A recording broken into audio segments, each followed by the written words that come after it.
ಬಾರಿ ಸಮಾವೇಶಗಳು ಮಾಡಿದ್ದೀವಿ. ಅನೇಕ ಬಾರಿ ಒಂದೋ ಮಾಡಿದ್ದಾರೆ. ಇವತ್ತೊಂದು ದಿವಸನೂ ಅದೇ ರೀತಿ ನಮ್ಮ ಗ್ರಾಮೀಣ ಭಾಗದ ಬಡ ಅರ್ಚಕರ ಒಂದು ಕ್ಷೇಮಕ್ಕೆ ಮತ್ತು ಅವರ ಏನು ಇವತ್ತು ಕಷ್ಟಪಡ್ತಾ ಇದ್ದಾರೆ ಅವ್ರಿಗೆ ಒಂದು ರೀತಿ ನೆಮ್ಮದಿಯಾಗಿರಲಿ ಅಂದ್ಬಿಟ್ಟು ನಾವು ಒಂದು ಸಮಾವೇಶ ಮಾಡಿ ಇವತ್ತೊಂದು ದಿವಸ ನಾವು ಈ ಒಂದು ಸಮಾವೇಶದಲ್ಲಿ ಹಿಂದೆ ಒಂದು ಸಮಾವೇಶ ಮಾಡಿದ್ದು ರಾಯರಾಯ ಕಲ್ಯಾಣದಲ್ಲಿ ಮುಜರಾಯಿ ಸಚಿವರು ಒಬ್ಬರೇ ಬಂದಿದ್ದರು, ರಾಮಲಿಂಗರೆಡ್ಡಿಯವರು. ನಮಗೆ ಬೇಡಿಕೆ ನೀಡಿದ ಮಾರನೇ ದಿವಸವೇ 5-6 ಒಂದು ಆದೇಶಗಳನ್ನು ಮಾಡಿದ್ರು. ಅದಕ್ಕೆ ನಾವು ಅವರು ನಮ್ಮ ಹೃದಯದಲ್ಲಿದ್ದಾರೆ. ಅವರು ಚಿರುಣಿಂದ ನಮ್ಮ ಅರ್ಚಕರ ಕಣ್ಮಣಿ ಅಂತ ನಾವು ಇವತ್ತು ಅವ್ರನ್ನ ಕರೀತಾ ಇದ್ದೀವಿ. ಸಿ ಎಮ್ ಕೂಡ ಅದೇ ಹೇಳಿದರು.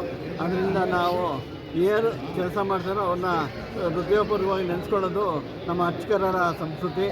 ನಾವು ಸದಾ ದೇವರ ಹತ್ರ ಇರ್ತೀವಿ. ಯಾರನ್ನು ನಾವು ಬೇಡಕೋಲ್ಲ.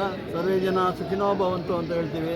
ಅದೇ ರೀತಿ ನಮಗೆ ನಾವು ದೇವರ ಹತ್ರ ನಮಗೆ ಏನಾರು ಮಾಡಪ್ಪ ಅಂತ ನಾವು ಕೇಳ್ಕೊಳ್ಳೋಣ. ಅದರಿಂದ ಇವತ್ತಿನ ದಿವಸ ಪೇಟೆದಾರನೆಗಳನ್ನು ಗಗನಕ್ಕೆ ಏರಿದ್ದೇವೆ. ಇವು ಸಸ್ತಿಕ್ ಬಹಳ ಕೊಳ್ಳದೆ ಜಮೀನುಗಳಿಲ್ಲ. ದೇವರ ಪೂಜಾ ಸಾಮಗ್ರಿಗಳು ಕೊಳ್ಳೋಕ್ಕೆ ಬಹಳ ಹಣ ಇಲ್ಲ.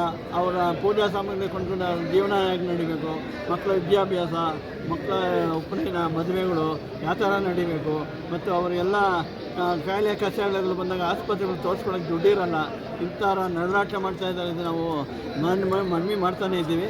ಅದ್ರ ಬಗ್ಗೆ ಅವರು ಒಂದೊಂದೇ ಮಾಡ್ತಾಯಿದ್ದಾರೆ. ಸಸ್ತಿಕ್ಕು 2 ರೂಪಾಯಿಂದ 500 ರೂಪಾಯಿ ಇತ್ತು. 2000 6,000, 12,000, 24,000, 30,000, 48,000, 60,000, 72,000 ಆಗಿದೆ. ಇವತ್ತು ಕಾಂಗ್ರೆಸ್ ಸರ್ಕಾರ 3 ಸರ್ತಿ ಮಾಡಿದ್ದಾರೆ. ಬಾಕಿ ಟೈಮಲ್ಲಿ BJP ಸರ್ಕಾರದವರು ಮಾಡಿದ್ದಾರೆ. ಅದರಿಂದ ನಾವು ಎಲ್ಲರೂ ನಮ್ಗೆ ಯಾರು ಒಳ್ಳೇದು ಮಾಡ್ತಾರೋ ಅವ್ರಿಗೆ ನಾವು ಚಿರಋಣಿ ಇರ್ತೀವಿ.